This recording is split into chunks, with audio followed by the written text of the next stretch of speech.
حضرت فضالہ بن عمیر ایک صحابی ہیں، کہتے ہیں میں عورتوں کا معاذ اللہ بڑا رسیہ تھا۔ ابو جہل نے جب اعلان کیا نا جو حضور کو شہید کرے گا تو اسے 100 سرخ اونٹ دیے جائیں گے، تو کہتے ہیں میں خنجر بغل میں دبا کے نا تو طواف کعبہ کرنے چلا گیا۔ طواف کعبہ کہتے ہیں وہاں جب میں پہنچا تو میں نے دیکھا حضور بھی طواف کر رہے ہیں، تو نبی کریم نے مجھے دیکھتے ہی حضور میرے قریب آئے اور مجھے نہیں بتانا پڑا، حضور فرمانے لگے تیرا نام فضالہ ہے؟ میں نے کہا ہاں۔ تو محبوب فرمانے لگے کیا باتیں کر رہے ہو اپنے آپ سے؟ کہتے میں دل میں سوچ رہا تھا کہ طواف کرتے میرے قریب سے گزریں گے تو خنجر مار دوں گا، کیا باتیں کر رہے تھے؟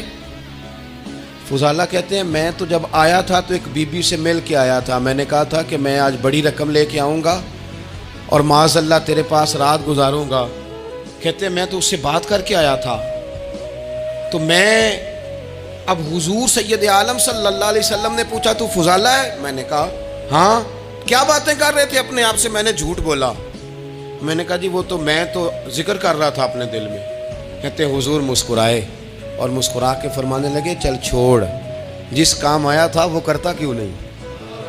میں جو تیرے سامنے کھڑا ہوں تو کرنا، خیال آیا مسلمان نیک و بد پہچان جاتے ہیں اور آقا آدمی کے دل کی باتیں جان جاتے ہیں، کرنا وہ کام۔ تو فضالہ کہتے ہیں کہ میں کانپ گیا، میرے ہاتھ سے وہ خنجر گر گیا، حضور نے میرے سینے پہ ہاتھ پھیرا، اس طرح پھیرا کہ زندگی میں اتنا سکون کبھی نہیں ملا، اتنی ٹھنڈک کبھی نہیں ملی، اتنا قرار کبھی نہیں آیا، اس قدر زیادہ آزمائش کبھی نہیں آئی۔ میں قرار محسوس کرنے لگا۔ کہتے ہیں حضور فرمانے لگے کیا وہ وقت نہیں آیا کہ تو کلمہ پڑھ جائے؟ کہتے ہیں میں نے فوراً کہا حضور آ گیا ہے وقت، پڑھائیں مجھے کلمہ۔ کہتے ہیں نبی پاک نے کلمہ پڑھا دیا، میں مسلمان ہوا، میں واپس لوٹا تو وہی عورت بن سنور کر تیار ہو کر گلی میں کھڑی تھی۔ عادتیں بدل جاتی ہیں، شرط یہ ہے کہ ہم تھوڑی سی کوشش کریں، شرط یہ ہے کہ ہم اپنے آپ کو اللہ رسول کی بارگاہ میں پیش کریں۔ اور میرے دوستوں، میرے بزرگوں، ہمیں سب سے زیادہ تکلیف میں ہماری اپنی عادات نے ڈالا ہے، ہماری اپنی خواہشات نفس نے ہمیں زیادہ آزمائشوں میں ڈالا ہے۔ کہتے ہیں وہ عورت بن سنور کے کھڑی تھی، جب میں واپس لوٹا تو پہلے میں اس کے پیچھے بھاگتا تھا، اب میں اس کے قریب سے گزر گیا تو اس نے آواز دی تو فضالہ نہیں؟ کہتے ہیں میں چپ کر گیا،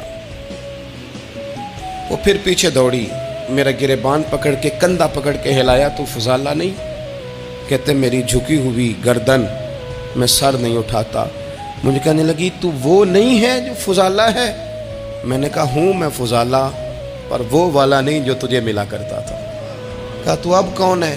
کہنے لگے میرا ٹائٹل بدل گیا ہے، میرا تعارف بدل گیا ہے، اب میں رسول کائنات کا غلام ہو گیا ہوں۔ لوگ مجھے مسلمان کہتے ہیں، اب میری نگاہوں میں جچتا نہیں کوئی، جیسے میرے محبوب ہیں ایسا نہیں کوئی۔ کہتے ہیں بدل گئی عادت، میں وہی ہوں پر میرا لہجہ، میرا مزاج ہی بدل گیا۔